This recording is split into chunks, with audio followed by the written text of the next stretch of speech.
Imaginez un instant, vous êtes au sommet de votre gloire, des millions de fans à travers le monde sentent votre nom, Hollywood vous ouvre ses portes, et du jour au lendemain, tout s'effondre. Votre carrière est paralysée, votre liberté est menacée, et les rumeurs les plus folles circulent sur vous. C'est exactement ce qui est arrivé à Tony Jaa, la légende vivante du Muay Thai. Mais attendez, parce que ce que vous allez découvrir aujourd'hui va complètement bouleverser ce que vous pensiez savoir sur cette icône du cinéma d'action. Prison à vie? Disparition mystérieuse? Ruine totale?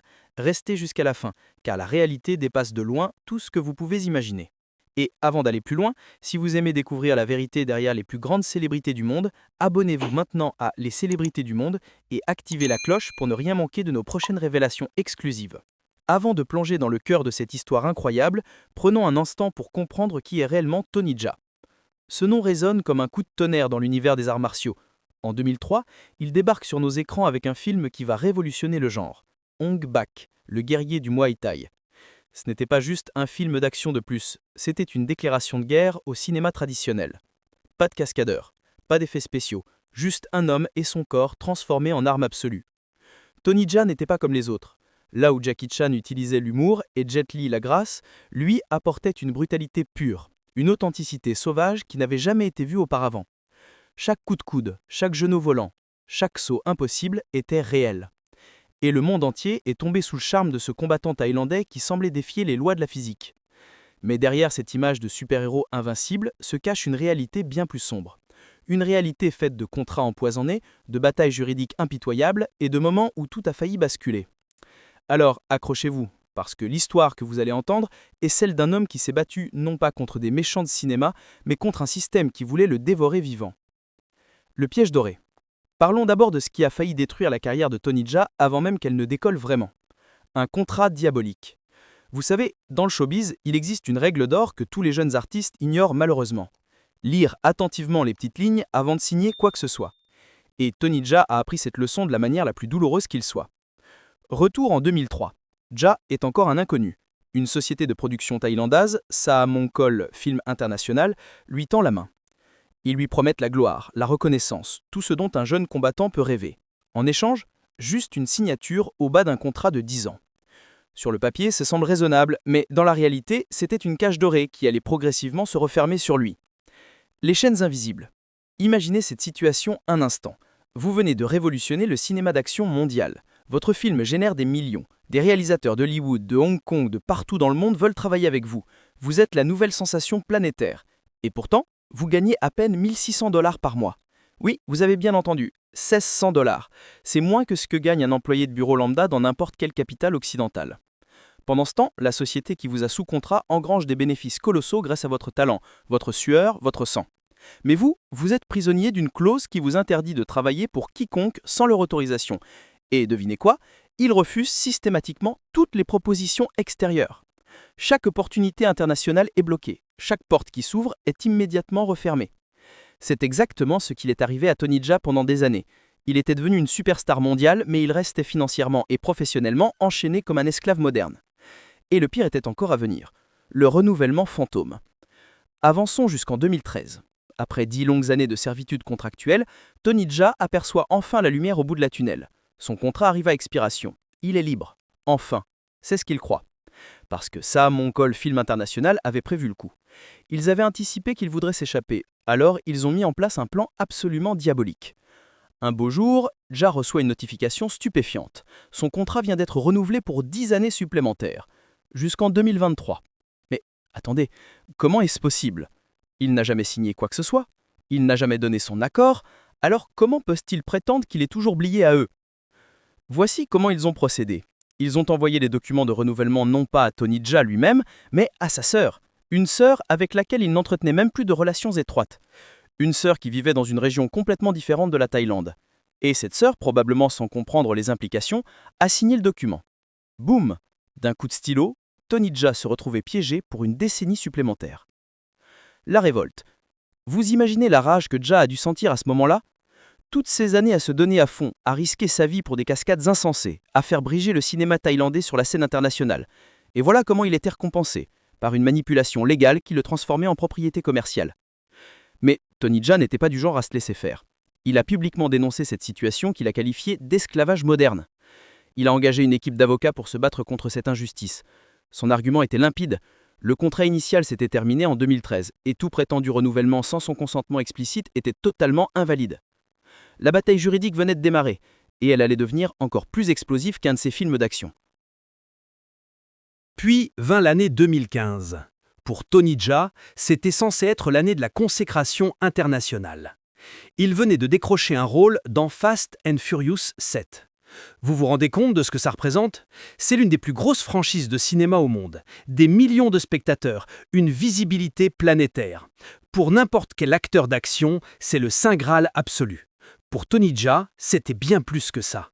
C'était la preuve qu'il pouvait transcender les frontières, qu'il n'était pas juste l'acteur thaïlandais de films de kung-fu, mais un véritable talent capable de rivaliser avec les plus grandes stars mondiales.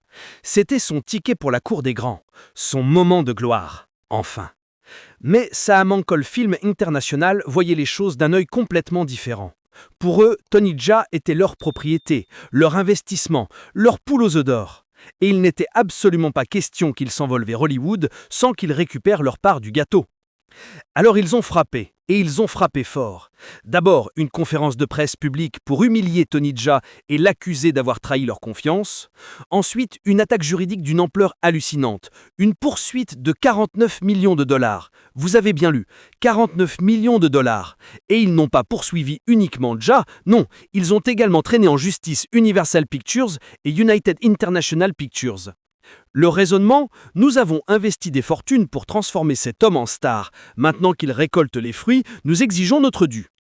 Et pour faire bonne mesure, ils ont ajouté des intérêts de 7,5%, parce que pourquoi se limiter quand on peut exiger encore plus? Mais ils ne se sont pas arrêtés là.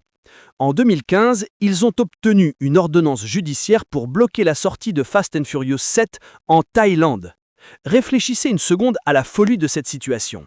Le film cartonnait partout dans le monde, des records de box-office explosaient dans tous les pays. Et dans son propre pays natal, Tony Jaa ne pouvait même pas voir son film projeté sur les écrans. C'était un cauchemar éveillé. Et les dommages collatéraux ne s'arrêtaient pas là. Un autre projet, Skin Trade, dans lequel Jaa partageait l'affiche avec Dolph Lundgren, se retrouvait également dans le collimateur juridique. Puis, SPL2, un film d'action hongkongais très attendu, subissait le même sort. Et un projet ambitieux intitulé A Man Will Rise, complètement abandonné. Jusqu'à aujourd'hui, ce film n'a jamais vu le jour. En 2013, Tony Jaa avait tourné Tom Yum Goong 2, la suite tant attendue de son film culte The Protector. Mais à cause de toute cette bataille juridique, il a refusé de participer à la promotion du film. Résultat, un échec cuisant au box-office. Un film qui aurait dû être un triomphe s'est transformé en désastre commercial. Tony Jaa était dans une spirale infernale. Sa carrière hollywoodienne était menacée. Ses projets locaux s'effondraient. Son image publique était ternie par des batailles juridiques incessantes. Et pendant tout ce temps, l'horloge tournait. Les années les plus cruciales de sa carrière, celles où il aurait dû consolider sa position de superstar internationale, étaient gaspillées dans des salles d'audience et des cabinets d'avocats. Puis, en juillet 2015, quelque chose d'inattendu s'est produit. Du jour au lendemain, Saamankhol Film International a abandonné sa poursuite de 50 millions de dollars. Juste comme ça, sans vraiment d'explication publique. Les détails de ce qui s'est passé dans les coulisses restent flous à ce jour. Tony Jaa a publié une déclaration diplomatique expliquant que toutes les parties impliquées avaient travaillé ensemble pour résoudre leurs différends et qu'ils avaient décidé de mettre fin à toutes les poursuites judiciaires mutuelles. Mais soyons honnêtes, on ne parle pas simplement d'un accord à l'amiable après un petit malentendu. On parle d'une guerre juridique de plusieurs années impliquant des dizaines de millions de dollars et les plus gros studios d'Hollywood. Quelque chose s'est passé. Un accord a été conclu, des compromis ont été faits et Tony Jaa était finalement libre. Mais à quel prix? Maintenant, parlons d'un chapitre encore plus sombre de la vie de Tony Jaa. Un chapitre où il n'était pas victime d'un studio malveillant, mais où ses propres décisions ont failli le complir complètement. Après le succès phénoménal d'Hong Bak, Tony Jaa était au sommet de sa confiance. Il avait prouvé qu'il pouvait être la star. Maintenant, il voulait prouver qu'il pouvait également être le créateur, le visionnaire, le maître d'œuvre. Alors, il a décidé de réaliser Hong Bak 2.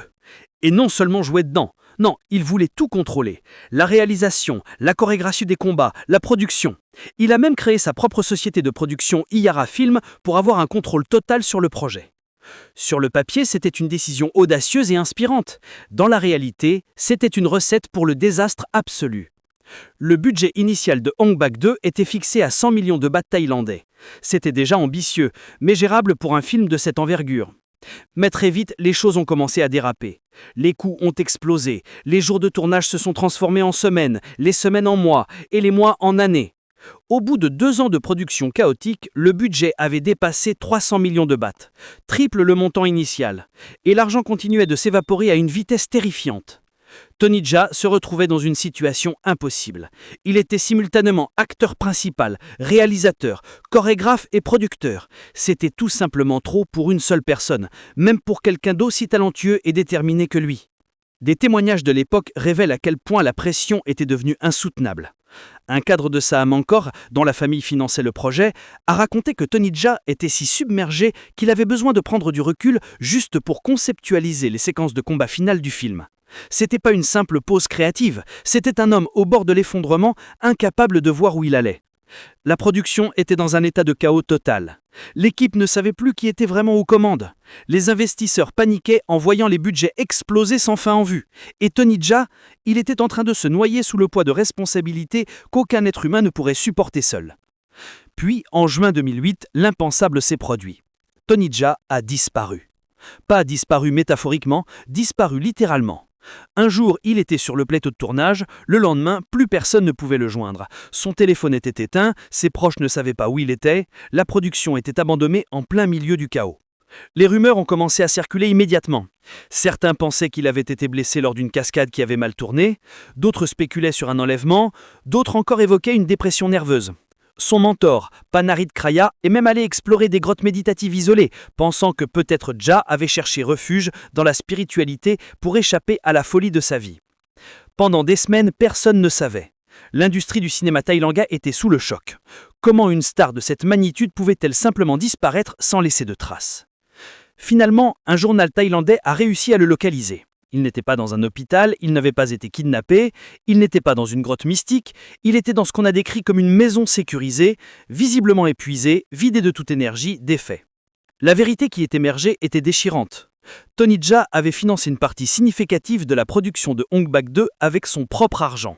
Et maintenant, il était ruiné, complètement fauché. Il ne pouvait même pas payer son prêt hypothécaire. L'électricité de sa maison avait été coupée faute de paiement. L'homme qui faisait sensation sur les écrans de cinéma du monde entier vivait dans la pauvreté et dans l'obscurité. Même après sa réapparition, le cauchemar n'allait pas pris fin. Saamankol a pris le contrôle du film. Prachia Pinkae, le réalisateur du premier Ong Bak, a été appelé pour terminer le projet. Et pour couronner le tout, le studio a pris une décision créative catastrophique, diviser l'histoire en 2 films distincts, Ong Bak 2 et Ong Bak 3, dans le but de récupérer leur investissement.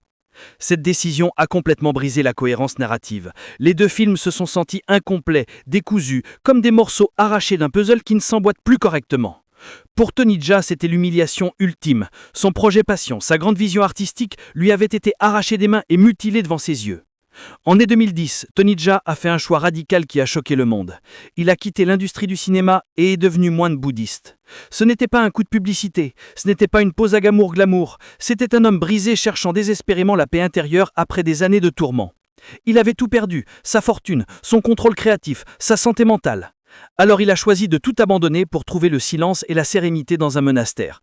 Combien de stars hollywoodiennes feraient un tel sacrifice ? Combien seraient capables de renoncer à la gloire pour sauver leur âme ? Bien sûr, cette retraite n'a pas été permanente. Tony Jaa est finalement revenu au cinéma, mais l'homme qui est revenu n'était plus tout à fait le même. Il avait été transformé par l'épreuve, tempéré par la souffrance. Et même après son retour, les problèmes contractuels avec Saamankol continuaient de limiter ses opportunités et de freiner sa carrière internationale. Maintenant, abordons la rumeur la plus folle qui est circulée sur Tony Jaa, sa prétendue condamnation à perpétuité. Si vous avez scrollé sur les réseaux sociaux récemment, vous êtes peut-être tombé sur des publications affirmant que la légende d'Ong Bak purgeait actuellement une peine de prison à vie. Choquant, non ? Et pour beaucoup de gens qui ont vu ces posts, c'était suffisant pour déclencher une vague de confusion et d'inquiétude. Mais voici la vérité absolue et indiscutable. Tony Jaa n'est pas en prison. Il n'a jamais été en prison. Et il ne purge absolument aucune peine de quelque nature que ce soit. Alors comment une telle absurdité a-t-elle pu voir le jour ?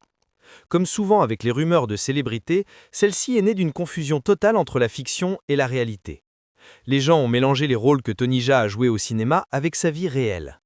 Plus précisément, la rumeur semble trouver son origine dans Killzone 2, également connu sous le titre SPL2 A Time for Consequences, un film sorti en 2015.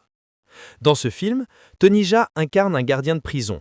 L'intrigue tourne autour d'un policier infiltré qui se fait piéger, trahi et jeté dans une prison thaïlandaise sous une fausse identité.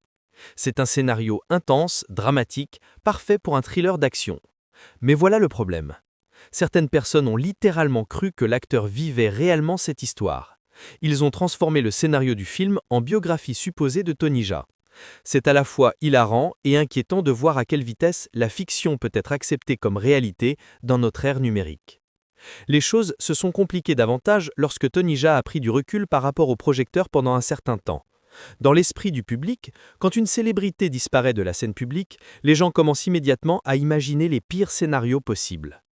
Et quand il est devenu moine bouddhiste, les spéculations sont devenues encore plus folles. Mais voici ce que beaucoup d'Occidentaux ne comprennent pas. En Thaïlande, devenir moine temporairement est une pratique culturelle extrêmement courante. Ce n'est pas bizarre, ce n'est pas dramatique, ce n'est pas un signe qu'on fuit quelque chose. C'est simplement une tradition spirituelle profondément ancrée dans la société thaïlandaise. Mais Internet étant Internet, les gens ont commencé à chuchoter. Pourquoi a-t-il quitté le cinéma ? Que cache-t-il ? Est-ce qu'il a des problèmes avec la justice ? Et avant même qu'on puisse cligner des yeux, ces chuchotements se sont transformés en affirmations catégoriques. Tony Jaa est en prison. Voici l'élément le plus frustrant de toute cette histoire. Il suffirait de 2 minutes de recherche basique pour vérifier que ces rumeurs sont complètement fausses. Zéro preuve. Aucun article de presse sérieux. Aucun rapport officiel. Absolument rien. Sa page IMDb remplie de nouveaux projets. Les médias d'information majeurs, ils parlent de ses films à venir, pas d'une quelconque condamnation judiciaire. Si Tony Jaa purgeait réellement une peine de prison à vie, ne croyez-vous pas que ce serait en première page de tous les journaux du monde ? Ce serait un des plus gros scandales du cinéma d'action de ces dernières décennies. Mais non. À la place, nous avons des faits vérifiables qui prouvent que Tony Jaa mène une vie parfaitement normale et libre. Tony Jaa est marié depuis 2012 à sa petite amie de longue date, Piyarat Shoti Watananon. Ensemble, ils ont 2 magnifiques filles. Si vous suivez Tony Jaa sur les réseaux sociaux, vous verrez régulièrement des photos et des vidéos de lui avec sa famille, profitant de la vie, travaillant sur de nouveaux projets, restant actif dans le monde des arts martiaux. C'est un homme libre, heureux, épanoui, qui a surmonté les épreuves les plus difficiles de sa vie et qui continue de briller dans sa carrière. Il choisit ses projets avec soin, passe du temps de qualité avec ses proches et prouve encore une fois pourquoi il reste une des icônes les plus respectées du cinéma d'action. Si cette histoire nous enseigne quelque chose, c'est à quel point la désinformation peut se propager facilement dans notre monde hyper connecté. Les gens partagent des informations sans vérifier, ils croient ce qu'ils lisent sans se poser de questions, et avant même qu'on s'en rende compte, une pure invention devient une vérité acceptée par des millions, voire des millions de personnes. Tony Jaa n'est pas enfermé dans une cellule de prison quelque part. Il est dehors, libre comme l'air, faisant ce qu'il fait de mieux. Repousser les limites du cinéma d'action et inspirer des millions de fans à travers le monde. Aujourd'hui, Tony Jaa est loin de ralentir sa cadence. Au contraire, il prouve constamment qu'il reste une force incontournable dans l'univers du cinéma d'action. En 2023, il a rejoint le casting de The Expendables 4, incarnant un personnage nommé Decha. Et franchement, quand on parle d'une franchise dédiée aux plus grandes légendes de l'action mondiale, comment pourrait-on ne pas inclure Tony Jaa ? Mais ce qui est encore plus excitant, c'est son film chinois Striking Rescue. Dans ce long métrage d'arts martiaux, il joue Han Bai, un expert en Muay Thai lancé dans une mission de vengeance brutale après l'assassinat de sa femme et de sa fille. Si ça ne crie pas Tony Jaa dans son élément, je ne sais pas ce qu'il fait. Ce film représentait un moment capital pour lui, son retour en tant que tête d'affiche dans le cinéma d'arts martiaux. Non pas que ses rôles n'étaient pas impressionnants. En 2021, il a brillé dans Detective China 3 et en 2020, il a marqué les esprits dans Monster Hunter. Mais redevenir le héros principal, celui autour duquel toute l'histoire tourne, c'était un symbole puissant de sa résilience. Mais si vous pensez que Tony Jaa va simplement se reposer sur ses lauriers et profiter du succès de ses projets passés, détrompez-vous complètement. Ses futurs projets montrent qu'il est encore en train de repousser les frontières de ce qui est possible dans le cinéma d'action. Le plus ambitieux, une trilogie complète dédiée au Muay Thai. Et on ne parle pas d'un petit projet indépendant. Cette trilogie est soutenue par Stars Collective et la société thaïlandaise Film Odyssey Company Limited. Mais voici ce qui rend tout cela encore plus spécial. Tony Jaa ne se contente pas d'être la vedette, il occupe également le poste de producteur exécutif. Il n'est plus seulement devant la caméra, il façonne activement la vision créative de l'ensemble du projet. Dans cette trilogie, il incarnera Surya, un jeune combattant doué qui voyage mystérieusement dans le temps jusqu'à la période d'Ayutthaya. Prenez un moment pour apprécier ce concept. Un film de Muay Thai avec du voyage temporel. C'est une fusion entre l'action traditionnelle que nous aimons chez Tony Jaa et une dimension de science-fiction fraîche et innovante. Qui d'autre que lui pourrait rendre un tel concept crédible et captivant? Tony Jaa comprend parfaitement que dans le monde d'aujourd'hui, maintenir une connexion directe avec ses fans est aussi crucial que de tourner des films exceptionnels. C'est pourquoi il a construit une présence solide sur les réseaux sociaux, notamment sur YouTube. Il partage régulièrement du contenu exclusif, des coulisses de tournage, des séances d'entraînement impressionnantes et des moments personnels avec sa famille. Cette transparence et cette accessibilité renforcent le lien émotionnel que ses fans sentent envers lui. Ce n'est plus seulement une star lointaine et inaccessible, c'est un homme réel, avec une vraie vie, qui partage généreusement son univers avec ceux qui l'admirent. L'histoire de Tony Jaa n'est pas seulement celle d'un acteur d'arts martiaux, c'est l'histoire d'un survivant, d'un combattant qui s'est battu non seulement à l'écran, mais dans les coulisses, dans les tribunaux, contre un système conçu pour l'exploiter. Il a affronté des contrats oppressifs qui auraient brisé n'importe qui d'autre. Il a survécu à des batailles juridiques de dizaines de millions de dollars. Il a perdu sa fortune, son contrôle créatif et à un moment donné, presque sa santé mentale. Mais malgré tout cela, il est toujours debout, toujours en train de se battre, toujours en train de créer. Son parcours nous enseigne une leçon essentielle. Le talent seul ne suffit pas dans cette industrie impitoyable. Les pièges juridiques, les contrats toxiques et les manipulations corporatives peuvent détruire même les plus grandes stars si elles ne font pas attention. Mais il nous montre aussi que la résilience, la détermination et le courage peuvent vous permettre de surmonter n'importe quel obstacle. Alors si quelqu'un vous dit encore que Tony Jaa est en prison, vous savez maintenant quoi répondre. Partagez la vérité, combattez la désinformation. Et surtout, célébrez l'incroyable parcours de cet homme qui a transformé chaque obstacle en tremplin. Si cette histoire vous a touché, si elle vous a inspiré, montrez-le. Abonnez-vous à la chaîne Les Célébrités du Monde pour plus de révélations sur vos stars préférées. Likez cette vidéo pour qu'elle atteigne encore plus de personnes. Et surtout, partagez-la avec tous ceux qui doivent connaître la véritable histoire de Tony Jaa. Parce qu'au final, son histoire ne parle pas seulement de cinéma. Elle parle de persévérance, de dignité et du refus absolu d'abandonner, peu importe à quel point la situation devient sombre. Et ça, c'est un message universel que nous devons tous entendre. Merci d'avoir regardé. À très bientôt pour une nouvelle histoire fascinante sur les célébrités du monde.